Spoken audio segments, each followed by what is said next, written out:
ನಾವು ಶೃಂಗೇರಿಯಿಂದ ಸಿರಿಮನೆ ಫಾಲ್ಸ್ ನೋಡಿಕೊಂಡು ಹೊರಟಿದ್ದೆ ಕವಲೇದುರ್ಗದ ಕಡೆಗೆ. ನಾವು ಅಲ್ಲಿಗೆ ಬರೋ ಅಷ್ಟರಲ್ಲೇ ಮಧ್ಯಾಹ್ನ ಆಗಿತ್ತು. 4 ಗಂಟೆ ಕ್ಲೋಸಿಂಗ್ ಟೈಮ್ ಅಂತ ಹೇಳಿದ್ರು. ಓಕೆ ಅಂದ್ಕೊಂಡು ಗದ್ದೆ ಮಧ್ಯದಲ್ಲಿ ನಡೆಯುವ ದಾರಿ, ಜುಳು ಜುಳು ಹರಿಯುವ ಜರಿಯ ಸದ್ದು ಅವನ್ನೆಲ್ಲ ಇನ್ನೂ ಉತ್ಸುಕರನ್ನಾಗಿ ಮಾಡ್ತು. ಹತ್ತಿ ಬಂದಿದ್ದೆ ಕೆಳದಿ ವೆಂಕಟಪ್ಪ ನಾಯಕ ಕಟ್ಟಿದ ಕೋಟೆಯ ಬಾಗಿಲ ಕಡೆಗೆ. ಅದನ್ನು ವಿಜಯನಗರದ ಅರಸರು ಇದನ್ನು ಭುವನಗಿರಿ ಅಂತಲೂ ಕರಿತಾ ಇದ್ರಂತೆ. ಹಾಗೆ ಇದು ನಂತರ ಗಿರಿದುರ್ಗ ಅಂತಲೂ ಕರೆಯಲ್ಪಟ್ಟಿತ್ತು. ಹಾಗೆ ಹತ್ತಾ ಇರುವಾಗ ಮಳೆ ಸ್ಟಾರ್ಟ್ ಆಯಿತು. ನಾವು ತೊಗೊಂಡೋಗಿದ್ದ ರೈನ್ ಕೋಟ್ಸ್ಗಳನ್ನೆಲ್ಲ ವೇರ್ ಮಾಡಿದ್ವಿ.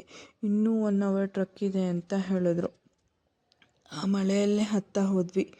ಆದ್ರೂ ಸ್ವೆಟ್ ಗ್ಲ್ಯಾಂಡ್ಸ್ ಓಪನ್ ಆಗಿದ್ದಂತೂ ನಿಜ. ತಂಪಾದ ಗಾಳಿ, ಏರಿಯಲ್ ವ್ಯೂನ ನೋಡಿ ಆಯಾಸ ಮರ್ತೇ ಹೋಗಿತ್ತು. ಹಾಗೆ ಅಲ್ಲಿ ಪೀಕ್ನಲ್ಲಿ ಶಿಖರೇಶ್ವರ ಅಥವಾ ಶ್ರೀಕಂಠೇಶ್ವರ ಅಂತ ಕರೆಯಲ್ಪಡುವ ದೇವಾಲಯ ಇದೆ. ಅಲ್ಲಿ ಅಡುಗೆ ಮನೆ, ದೇವ್ರ ಕೋಣೆ, ಧ್ವಜ ಕಂಬ ಎಲ್ಲನೂ ಇದೆ. ಅದರಲ್ಲಿ 5 ಬರ್ನರ್ನ ಯೂಸ್ ಮಾಡ್ತಿರೋ ಅಂಥ ಸ್ಟವ್ ಕೂಡ ಇದೆ ಅಂತೆ. ಅಲ್ಲಿ ಇದು ಇಲ್ಲಿಯ ಇತಿಹಾಸವಾಗಿದೆ. ಹಾಗೆ ಹತ್ತಿ ಬಂದ ದಾರಿಯನ್ನು ನೋಡ್ತಾ ಇದ್ದರೆ ಒಂಥರ ಖುಷಿನೇ ಆಗೋಯ್ತು. ಆ ಏರಿಯಲ್ ವ್ಯೂ ಮತ್ತು ನಮ್ಮ ಟ್ರಕ್ ಮಾಡಿದಂಥ ಜರ್ನಿ ತುಂಬ ಚೆನ್ನಾಗಿತ್ತು.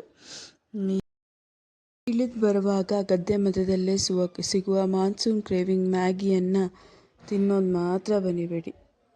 Thank you.